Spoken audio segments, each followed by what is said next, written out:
जय श्री राम। मेरा आज का ये वीडियो कन्या राशि के जातकों के लिए है। इस वीडियो में हमारी चर्चा रहेगी कि कन्या राशि आपके लिए शुक्र को योग कारक कहा गया है, क्योंकि शुक्र आपके लिए भाग्य और धन दोनों को संभालता है। शुक्र आपके लिए एक परम मित्र ग्रह भी है, वो आपको फॉलो करता है, वो आपकी राशि का मित्र भी है। अब एक ऐसा प्लेनेट शुक्र सामान्य तौर पर 22 से 28 दिन के बीच में एक राशि के अंदर रहता है, लेकिन इस बार ये ग्रह लंबे समय तक किसी राशि के अंदर रहने वाला है।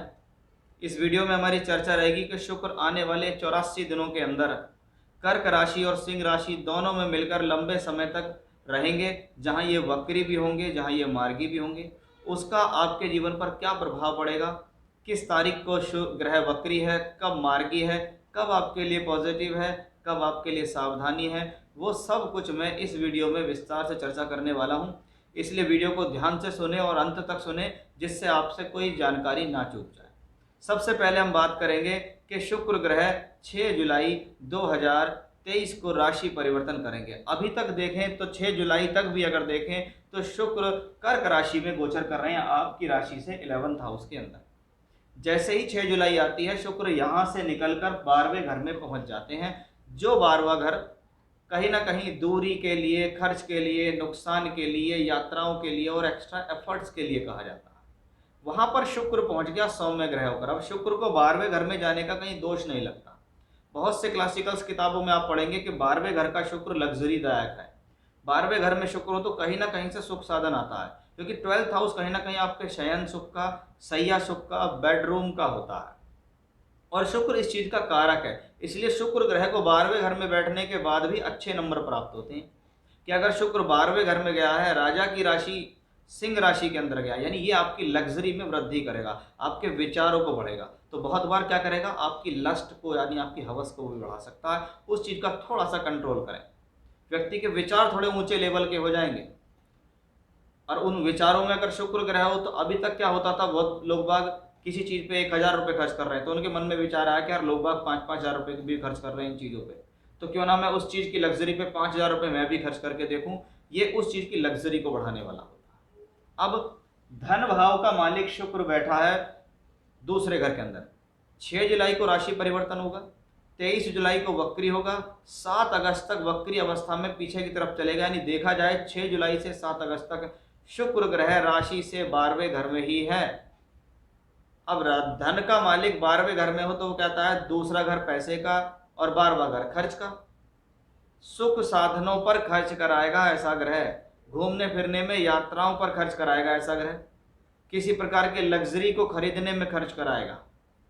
इसलिए कोशिश ये करें, पैसा आपके पास बहुत ज़्यादा है तो फिर तो कोई चिंता ही नहीं है, और यदि आपके पास पैसा ज़्यादा नहीं है तो इस दौरान कोशिश करें कि अपने चादर जितनी है उतने पैर आपको फैलाने हैं। बहुत बार क्या होता है, व्यक्ति अपनी लग्जरी या शान शौकत को बढ़ाने के लिए डिसीजन तो ले जाता है, बाद में उसके ऊपर वो चीज़ हावी हो जाती है, बाद में उस पर वो प्रेशर हो जाता है। वो प्रेशर इसलिए क्योंकि शनि छठे घर में बैठ कर उसको देख रहा है।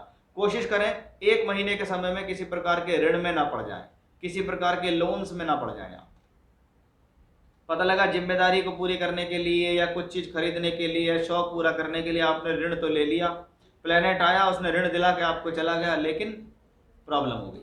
ग्रह 12वें घर में है, वक्री भी होगा, छठे घर के मालिक शनि से दृष्ट है, थोड़ा सा स्वास्थ्य का भी आपको यहाँ ध्यान अवश्य रखना होगा। यानी ग्रह का भाग्य स्थान का मालिक भी है। देखिए आप कहाँ बैठा है, 12वें घर के अंदर बैठा है। भाग्य का मालिक अपने से चौथे में गया है, यानी मुझे यात्राओं से सुख मिलता है। मेरा मन करता है कि मैं बाहर चला जाऊं, मेरा मन कर रहा है कि कहीं दूर चला जाऊं, मेरा मन करता है कि कहीं यात्रा कर लूं। मुझे सुख चाहिए, मुझे ऐसा लगता है मुझे सुख नहीं मिल रहा है इसलिए मुझे यात्रा करनी पड़ेगी, मुझे सुख साधन चाहिए, मुझे लग्जरी चाहिए।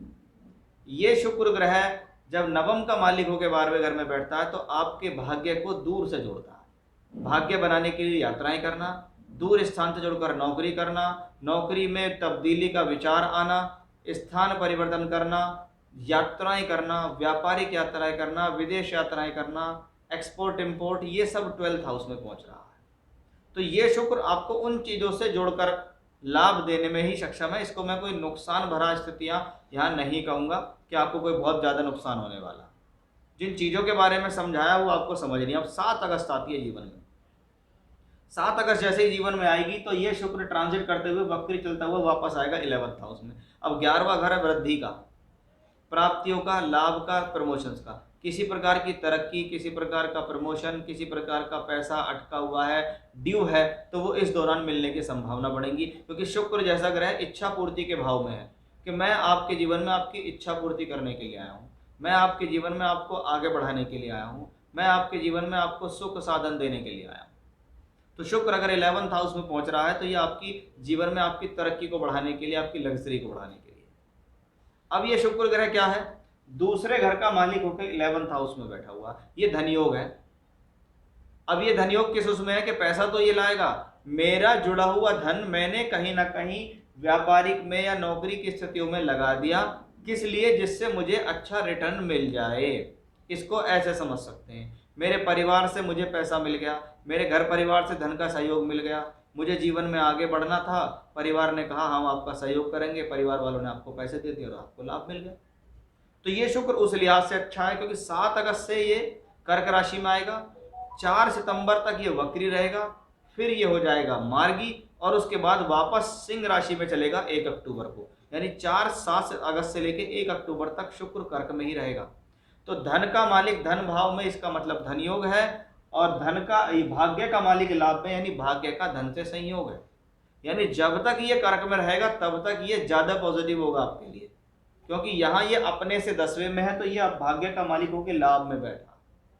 यानी कन्या राशि के जातकों के लिए शुक्र, जिसको हम अति मित्र कहते हैं, शुक्र जिसको हम राजयोगकारी कहते हैं, जिसको हम भाग्य और धन का स्वामी कहते हैं, वो दोनों ही परिस्थितियों में आपके लिए पॉजिटिव वाइब्रेशन छोड़ रहा है। यानी ये जो ट्रांजिट है, भले ही शुक्र का ट्रांजिट थोड़े समय के लिए होता था, लेकिन इस बार ये 84 डेज के लिए है, और 84 दिनों के अंदर ये किस राशि में आपको क्या देगा, वक्री होने पे क्या देगा, मार्गी होने पे क्या देगा, कब कब आपको रिजल्ट देगा, वो सब मैंने आपको यहाँ विस्तार से बताने की कोशिश की है। तो एस्ट्रोलॉजिकली देखें, गोचर के सिद्धांत के हिसाब से देखें, ब्रह्मांड में ग्रहों की गोचर की स्थिति के नियम के हिसाब से देखें, तो ये स्थिति आपके फेवर में है। अगर आपकी कहीं ना कहीं दशा कुंडली में भी प्लैनेट इस दौरान अच्छे चल रहे हैं तो ये आपके लिए और ज़्यादा बेहतर स्थिति को बढ़ाने वाला होगा। तो ये था मेरा आज का विषय, शुक्र के लिए जो शुक्र का परिवर्तन है, शुक्र का जो ट्रांजिट है, ये कन्या राशि के लिए कैसा रहने वाला है। जय श्री राम।